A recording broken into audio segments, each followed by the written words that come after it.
Time travel. बचपन से ये टॉपिक मुझे बहुत ही ज़्यादा फैसिनेटिंग लगा है। क्या हो अगर हम वक्त में पीछे जा सकें, और क्या हो अगर हम टाइम के साइकिल को पीछे घुमा सकें, और क्या हो अगर हम पास्ट में जाकर अपने फ्यूचर को बदल सकें। आज के इस वीडियो में हम आसान लफ्ज़ों में जानेंगे कि दुनिया के सबसे ज़हीन शख्स एल्बर्ट आइंस्टाइन का टाइम ट्रैवल के बारे में क्या कहना था। इनकी थ्योरीज कैसे हमारे कॉन्सेप्ट्स को क्लियर करती हैं कि टाइम ट्रैवल पॉसिबल हो सकता है। टाइम डायलेशन क्या होता है, ग्रैंडफादर पैराडॉक्स थ्योरी क्या है, और इसके अलावा और भी बहुत कुछ। तो ये जानने के लिए हमारे इस वीडियो को पूरा देखें और हमारे चैनल को सब्सक्राइब करिए ताकि आने वाली और भी इंटरेस्टिंग वीडियो आप तक आसानी से पहुंच सके। तो चलिए इस वीडियो को शुरू करते हैं। Einstein's special theory of relativity lays out the whole recipe of how you can move into the future. Can you travel faster than the speed of light to a wormhole? But we certainly know that you can travel forward. All of the theories are mathematically inconsistent. So if you can understand time, you're on your way to understanding reality. When we describe motion, we do so as a function of time. But the mathematical description of velocity is moot unless we can define time. What is time? And for that matter, what is space?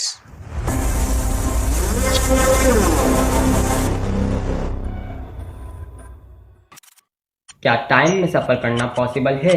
Is it possible कि हम वक्त में आगे या पीछे जा सकें? ये कहना बिल्कुल ऐसा है जैसा कि न्यूटन सही है या आइंस्टाइन सही है, क्योंकि न्यूटन के लॉ के मुताबिक टाइम ट्रैवल इम्पॉसिबल है, जबकि आइंस्टाइन के थ्योरी के मुताबिक टाइम ट्रैवल पॉसिबल है।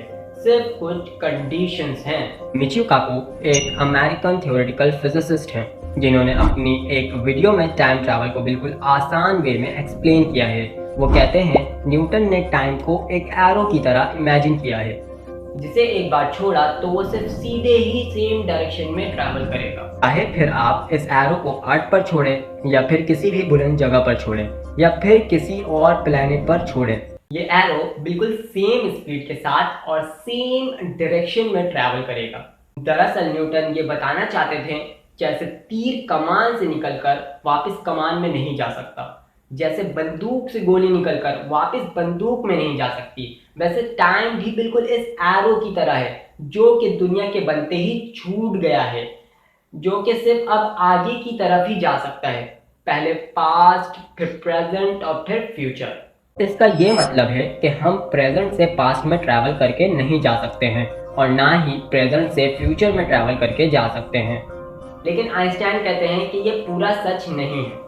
मिचियो काकू अपने एक वीडियो में बताते हैं कि एल्बर्ट आइंस्टाइन ने टाइम को एक समंदर की तरह इमेजिन किया है। दूर से अगर हम समंदर को देखेंगे तो वो एक ही डायरेक्शन में बहे जा रहा है, लेकिन सवाल ये उठता है कि क्या समंदर में बह रहे पानी का स्पीड सेम होता है? नहीं। जब समंदर के फ्लो के बीच में पत्थर आते हैं तो इसकी स्पीड स्लो डाउन हो जाती है, लेकिन एक स्लोप पर इस समंदर की फ्लोइंग स्पीड बढ़ भी जाती है। बिल्कुल इस पत्थर की तरह ही है हमारे यूनिवर्स के प्लैनेट्स और स्टार्स हैं, ब्लैक होल्स हैं और भी बहुत बड़े बड़े मैसिव ऑब्जेक्ट्स हैं जो टाइम के स्पीड को स्लो डाउन करते हैं। जैसे कि समंदर का फ्लो एक बड़ा पत्थर चेंज कर सकता है, वैसे ही ये ऑब्जेक्ट्स टाइम के डायरेक्शन को चेंज कर सकते हैं, टाइम के फ्लो को चेंज कर सकते हैं। एल्बर्ट आइंस्टाइन कहते हैं कि फिजिक्स में ऐसा कोई रूल नहीं है जो टाइम ट्रैवल को गलत कहता हो। मैं इससे भी ज़्यादा बेहतर एक क्वेश्चन आपसे पूछता हूँ कि क्या हमने पास्ट में कभी टाइम ट्रैवल किया हुआ है?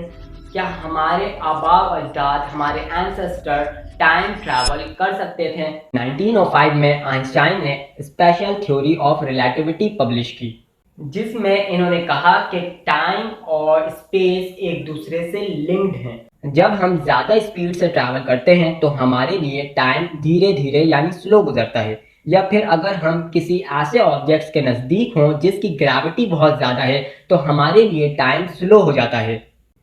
ये क्यों होता है? ये स्पेस टाइम की वजह से होता है। And the question arise here, what is space time? Space time क्या है? स्पेस टाइम हमारी यूनिवर्स का मैदान है। ऑब्जेक्ट जितना मैसिव, जितना बड़ा होता है, स्पेस टाइम पर उसका उतना ही ज़्यादा इन्फ्लुएंस होता है। जैसे वजन का स्पेस टाइम पर इम्पैक्ट होता है, वैसे ही स्पीड का भी स्पेस टाइम पर इम्पैक्ट होता है। मैं आपको टाइम डायलेशन को इजीली तौर पर समझाने की कोशिश करता हूँ। ये है स्टोरी एस्ट्रोनॉट स्कॉट कैली की, जो कि ऑलमोस्ट पूरे 1 साल के लिए इंटरनेशनल स्पेस टाइम के स्टेशन पर रहे। लेकिन इसमें एक इंटरेस्टिंग बात यह है कि इनका एक जुड़वा भाई भी है, मार्स कैली। जुड़वा होने की वजह से वैसे तो दोनों की एज सेम थी, लेकिन आईएसएस में होने की वजह से, अर्थ से दूर होने की वजह से, अर्थ की ग्रेविटी से दूर होने की वजह से स्कॉट कैली के लिए टाइम आहिस्ता आहिस्ता गुजर रहा था। 1 साल के बाद जब स्कॉट वापस अर्थ पर आए तो साइंटिस्ट ने इनके और इनके भाई की एज को मेजर किया, तो पता चला कि स्कॉट अपने जुड़वा भाई मार्क से यंग थे, लेकिन ज़्यादा नहीं, बस 5 मिलीसेकंड, और इसे ही टाइम डायलेशन कहते हैं। ऑफ कोर्स 5 मिलीसेकंड से क्या ही फर्क पड़ सकता था, पता भी नहीं चलता, सेकंडों गुजर जाते हैं। लेकिन जब स्पीड बढ़ता है तो टाइम डायलेशन भी बढ़ता है। इमेजिन करिए कि हम स्पीड ऑफ लाइट से ट्रैवल कर रहे हैं। जस्ट इमेजिन कि एक 15 साल का लड़का है जो एलॉन मस्क की एक स्पेसशिप पर बैठता है। ये स्पेसशिप लाइट स्पीड के 99.5% स्पीड से ट्रैवल कर सकती है। इस स्पेसशिप पर बैठा ये लड़का लाइट के 99.5% स्पीड से 2.5 साल स्पेस में ट्रैवल करता है और फिर यू टर्न लेता है और वापस से अर्थ पर लौटता है। तो इस लड़के की उम्र 15 + 5 यानी 20 ईयर्स ही होगी, लेकिन इसके सारे क्लासमेट्स 65 ईयर्स के हो चुके होंगे, यानी कि अर्थ पर 50 ईयर्स पास हो चुके होंगे। बट सैडली एलॉन मस्क के पास ऐसी कोई टेक्नोलॉजी मौजूद नहीं है जो इतनी स्पीड से ट्रैवल करता हो, या फिर इन्होंने हमें इसके बारे में बताया नहीं है। और इसलिए आज की डेट में हमें ये मालूम है कि फ्यूचर में टाइम ट्रैवल करना पॉसिबल है और ये एक रियलिटी है। What is time? Time is like a river. Space and time is a fabric. We can bend the fabric of space-time. Time is defined to make motion look simple. Understanding time is essential to understanding relativity. ये है Einstein के law के मुताबिक हमारे universe की understanding. Einstein ने कहा everything is relative, time is not absolute. मतलब ये कि इमेजिन करिए कि आप एक सुपर फास्ट ट्रेन में बैठे हुए हैं और एक पेड़ से दूसरे पेड़ की तरफ बढ़ रहे हैं। अचानक से 2 बिजलियां कड़कती हैं और दोनों पेड़ों पर एक साथ गिरती हैं, लेकिन ट्रेन पर बैठे हुए आपको ऐसा महसूस होगा कि सामने वाले पेड़ पर बिजली पहले गिरी और पिछले वाले पेड़ पर बिजली बाद में गिरी। लेकिन अगर एक न्यूट्रल पर्सपेक्टिव से देखा जाए तो दोनों बिजलियां पेड़ पर एक साथ गिरी थी, लेकिन आपको एज एन ऑब्जर्वर लगा कि सामने वाले पेड़ पर बिजली पहले गिरी है और पीछे वाले पेड़ पर बाद में। और ये फिनोमेना ऑब्जर्वर के स्पीड पर और स्पीड के डायरेक्शन पर डिपेंड करता है, और यही है time travel as per Einstein. लेकिन ये टाइम ट्रैवल सुनने में एक्साइटिंग तो नहीं लग रहा है। जब तक हम पास्ट में जाकर किसी इवेंट को चेंज नहीं कर सकते, जब तक क्या फर्क पड़ता है। हमारे आज तक के फिजिक्स का अंडरस्टैंडिंग हमें पास्ट में ट्रैवल करके कुछ भी चेंज करने की इजाज़त नहीं देता है। लेकिन ऐसा क्यों? हम पास्ट में क्यों नहीं जा सकते? ऐसा law of conservation of energy की वजह से होता है। बचपन में आपने स्कूल के ज़माने में ये डेफिनेशन तो पढ़ा ही होगा। Energy can neither be created nor be destroyed, but can be changed into one form to another form. हमारे यूनिवर्स में मौजूद टोटल एनर्जी कांस्टेंट है। मास एनर्जी में बदलता है और एनर्जी मास में। अगर मैं पास्ट में जाता हूँ या किसी ऑब्जेक्ट को पास्ट में भेजता हूँ तो पास्ट में मास या एनर्जी बढ़ जाएगी, और ये law of conservation of energy के खिलाफ है। लेकिन अगर हम अज्यूम करते हैं कि law of conservation of energy गलत है, इसके कुछ एक्सेप्शंस हो सकते हैं, लेकिन फिर भी अगर पास्ट में ट्रैवल करना पॉसिबल हुआ तो भी हमारे फ्यूचर को बदलना तो हमारे लिए इम्पॉसिबल होगा।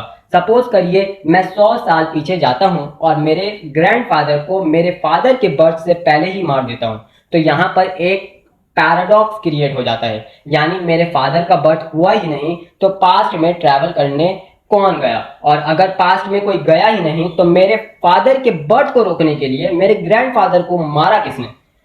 And that is grandfather paradox. इस पैराडॉक्स की वजह से भी हम कह सकते हैं कि पास्ट में ट्रैवल करना इम्पॉसिबल है। अब हम थोड़े टाइम में करीब आकर जानते हैं कि साइंटिस्ट स्टीफन हॉकिंग इसके बारे में क्या कहते हैं। और इससे भरी होती जो पास्ट से ट्रैवल करके आए होते।